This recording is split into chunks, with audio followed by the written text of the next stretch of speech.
بسم الله الرحمن الرحيم. الحمد لله رب العالمين، والصلاة والسلام على أفضل الأنبياء والمرسلين نبينا محمد وعلى آله وصحبه أجمعين. أما بعد،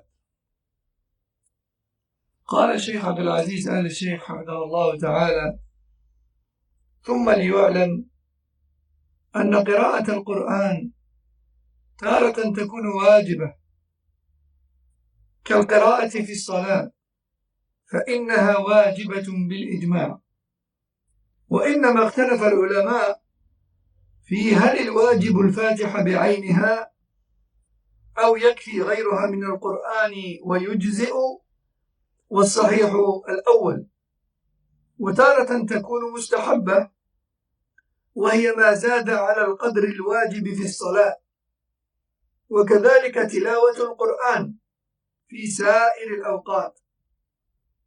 وتارة تكون مكروهة، فإذا كانت جهرية تشوش على التالين أو المصلين أو تزعج النائمين، فحينئذ القراءة مكروهة إذا كانت جهرية وكانت تشوش. وتارة تكون محرمة، كمن يقصد بها الرياء والسمعة أو يفعلها في مواطن البدع، لأن في ذلك إعانة على الباطل. ومن العلماء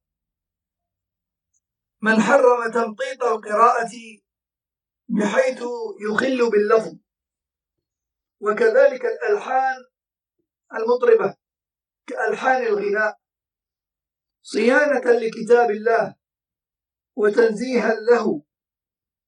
هذا وإن من البدع ما يحصل في المآتم التي يقرأ فيها القرآن عند العزاء واجتماع الناس للعزاء، وكذلك الاستئجار على قراءة القرآن وإهدائه للأموات ونحو ذلك مما فشى في الناس لقلة العلم وغلبة الجهل وقلة من ينكر ويبين للناس دينهم، فإنا لله وإنا إليه راجعون. وهكذا نكون قد أنهينا ما نويناه في هذا الشهر المبارك، في هذا الكتاب وهذه الرسالة للشيخ، جزاه الله خيرا وحفظه الله تعالى وألبسه لباس الصحة والعافية وبارك فيه وفي عمره وفي جهوده. Cheikh Abdelaziz al-Sheikh Hafidahullah nous dit ensuite,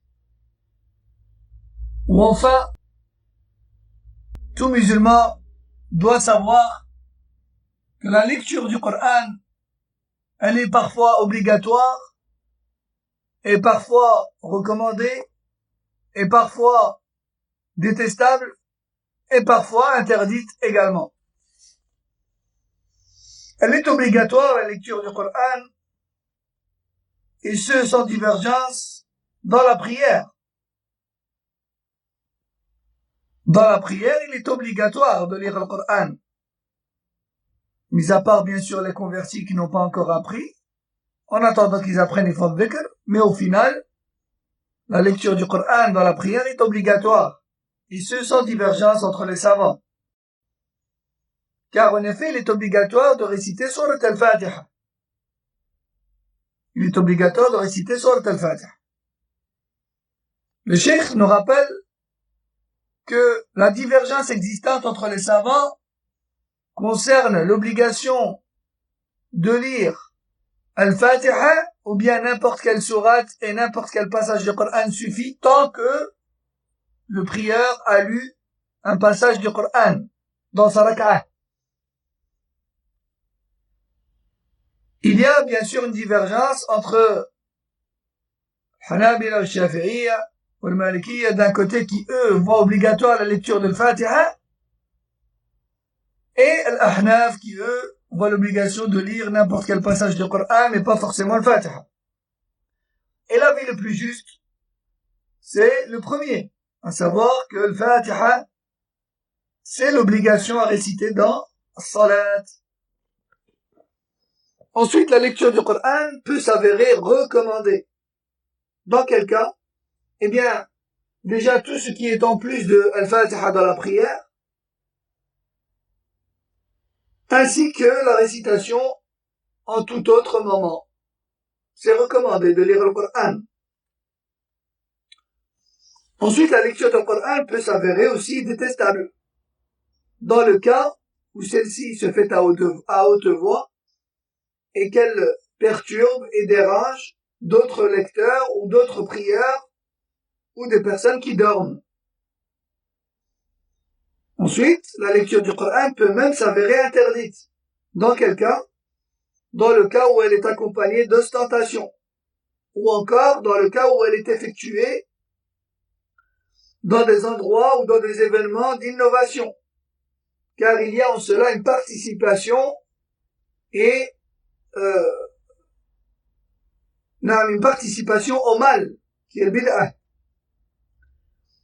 Et certains ulama interdisent également la lecture du Coran en exagérant dans les prolongations et les tons au point où cela ressemble à du chant.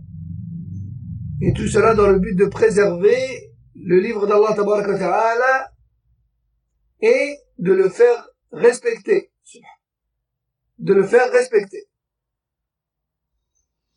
Aussi, fait partie des innovations le fait de lire le Coran spécifiquement dans les rassemblements funéraires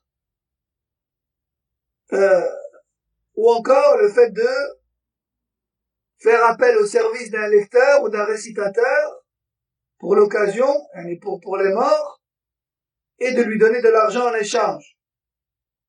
Comme cela s'est propagé chez beaucoup de gens à cause du manque de science et de l'ampleur de l'ignorance, et aussi à cause de l'absence de personnes compétentes qui les conseilleraient et leur apprendraient sunnah et les mettra en garde contre le bid'ah. Et c'est à Allah que nous appartenons et vers lui que nous retournerons. Wallahu al-musta'an. Ainsi, walhamdulillah alladhi bi ni'matihi tatimmu as-salihat, nous avons terminé, walillahi alhamd, ce que nous avions pour but, ce que nous avions pour objectif. Nous sommes arrivés à la fin du résumé de cette risala. Nous sommes donc arrivés à la dernière page, alhamdulillah, car comme vous savez, il se pourrait qu'aujourd'hui soit le dernier jour de Ramadan. Et si ce n'est pas le dernier jour, alors alhamdulillah, demain on fera autre chose.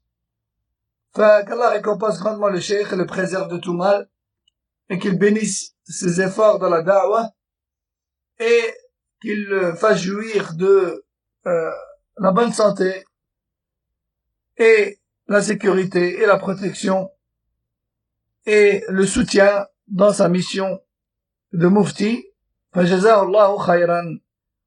هذا والله أعلم. سبحانك اللهم وبحمدك أشهد أن لا إله إلا أنت أستغفرك وأتوب إليك وصلى الله وسلم وبارك على نبينا محمد وعلى آله وصحبه والسلام عليكم ورحمة الله وبركاته.